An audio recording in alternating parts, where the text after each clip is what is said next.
अगर आप एक बिजनेसमैन है और अपने लोन की रिक्वायरमेंट है, क्योंकि आपको बिजनेस बड़ा करना है, कोई मशीन लेनी है या किसी की पेमेंट करनी है, या आपका कोई माल आपको सस्ता मिल रहा है उसलिए आपको पेमेंट की रिक्वायरमेंट है, तो आज का वीडियो आपके लिए है, क्योंकि इस वीडियो में हम बात करने वाले हैं अनसिक्योर्ड बिजनेस लोन के बारे में।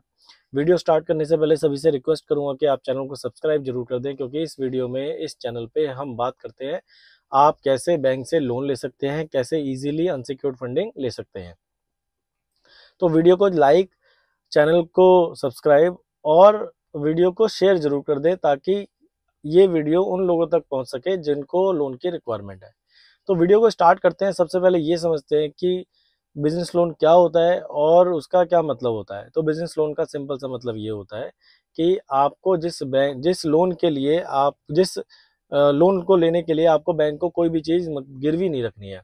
आपको अपना मकान, दुकान, घर, गाड़ी, प्रॉपर्टी, कोई भी चीज़ ऐसी जो गिरवी रख के आप लोन लेते हो, ऐसी कोई भी चीज़ बैंक को गिरवी नहीं रखनी है। जो भी आपको लोन मिलेगा वो आपको अनसिक्योर्ड मिलेगा, वो आपको बिना किसी सिक्योरिटी के, बिना किसी मॉर्गेज के मिलेगा। अब हम बात करते हैं कि जब आप बैंक के पास लोन लेने जाते हैं, क्योंकि ये अनसिक्योर्ड लोन है, तो बैंक आपको मतलब ऐसी क्या चीज़ें देखता है जिससे कि बैंक आपको इजीली लोन सैंक्शन करता है।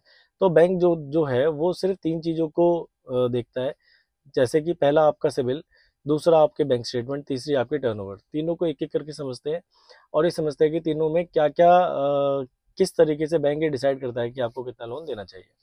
तो सबसे पहले तो आता है कि सिबिल। सिबिल का मतलब सिंपल सा है कि आपके सिबिल में जो भी लोन चल रहे हैं या जो भी आपने पुराने लोन चलाए हैं वो कैसे चलाए हैं, अच्छे चलाए हैं, बेकार चलाए हैं, या कैसे चलाए हैं बेसिकली।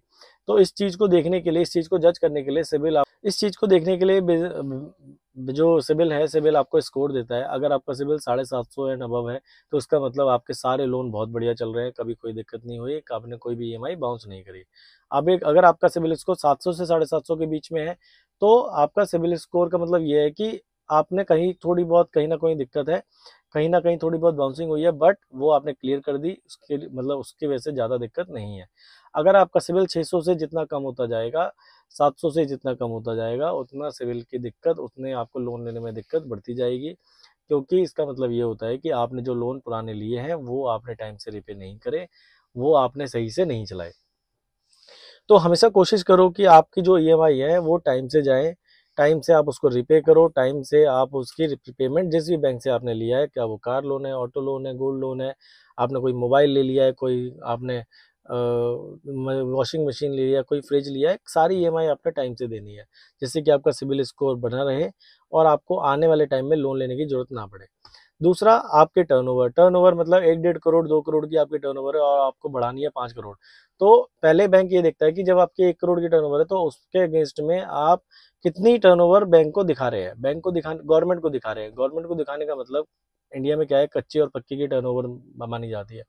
कच्चे की टर्नओवर कैश में पेमेंट होती है, कैश में ही खरीदते हैं, कैश में बेच देते हैं। तो कहीं वो रिकॉर्ड में ही नहीं आया, जीएसटी अपने जीएसटी पे भी नहीं करा, ना क्लेम करा, तो वो किसी रिकॉर्ड में ही नहीं आया। तो ये वाली जो सेल है ये कभी भी बैंक या गवर्नमेंट के लिए नहीं मानी जाती। ये जो सेल है ये साइलेंट सेल है, मतलब कहीं भी कच्चे की सेल है, इसका कोई भी रिकॉर्ड या फिर कुछ भी नहीं माना जाएगा।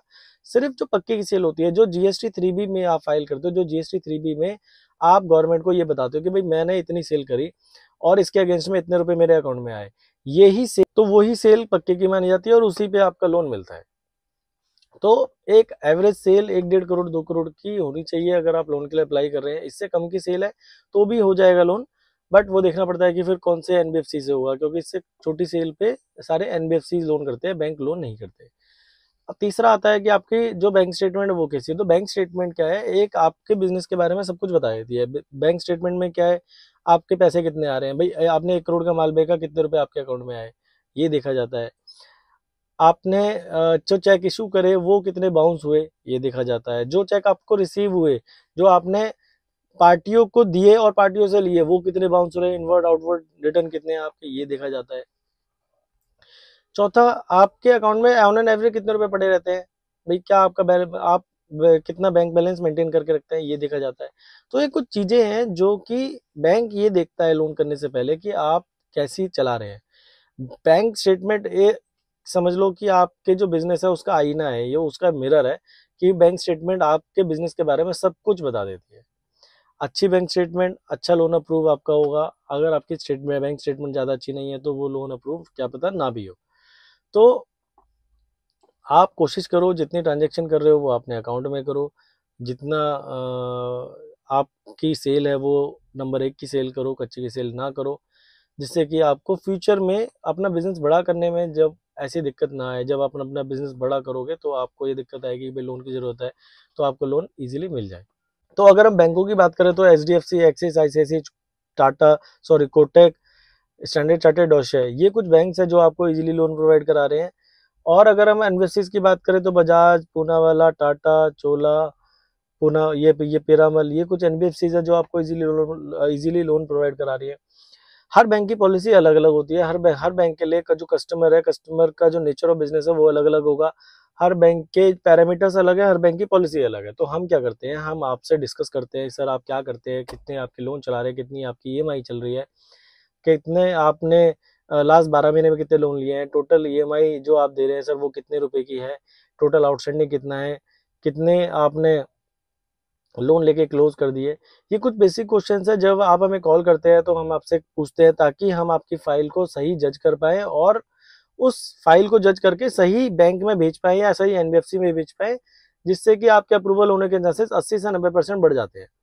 अब होता क्या है कि मान लो 10 डॉक्यूमेंट पे लोन अप्रूव होना है, हमने 11 डॉक्यूमेंट दे दिए, तो 11वां डॉक्यूमेंट हमने गलत दे दिया जिसकी वजह से हमारा लोन रिजेक्ट हो सकता है। तो वो ही 10 डॉक्यूमेंट कौन से देने हैं ये हम डिसाइड करते हैं कि हम वो जो 10 डॉक्यूमेंट है वो कौन से हैं, कौन से बैंक को, कौन से 10 डॉक्यूमेंट बैंक को प्रोवाइड कराने हैं। तो आप हमें कॉल कर सकते हो स्क्रीन पे दिए नंबरों पे। हम आपको गाइड करेंगे कि आपको कौन से बैंक से लोन लेना चाहिए या कौन सा बैंक आपको इजीली लोन प्रोवाइड कराएगा।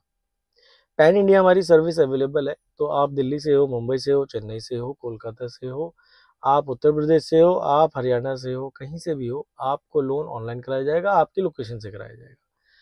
तो आप कमेंट करके जरूर बताना कि आप ये वीडियो कौन से शहर से देख रहे हो और अपने स्टेट का नाम कमेंट बॉक्स में पिंग कर देना ताकि मुझे पता चले कि मेरा वीडियो कौन से स्टेट में ज़्यादा। तो जब आप हमें कमेंट करके बताओगे कि आप कौन सी स्टेट से हो तो हमें ये पता चलेगा कि हमारा वीडियो कौन सी स्टेट में ज़्यादा से ज़्यादा देखा जा रहा है, और हमें थोड़ा सा इंकरेजिंग फील करेंगे कि हम आपके लिए ऐसी वीडियोस और लेके आएंगे ताकि हम आपको हेल्प कर पाए लोन लेने में, लोन लेने के प्रोसेस में आपको गाइड कर पाए।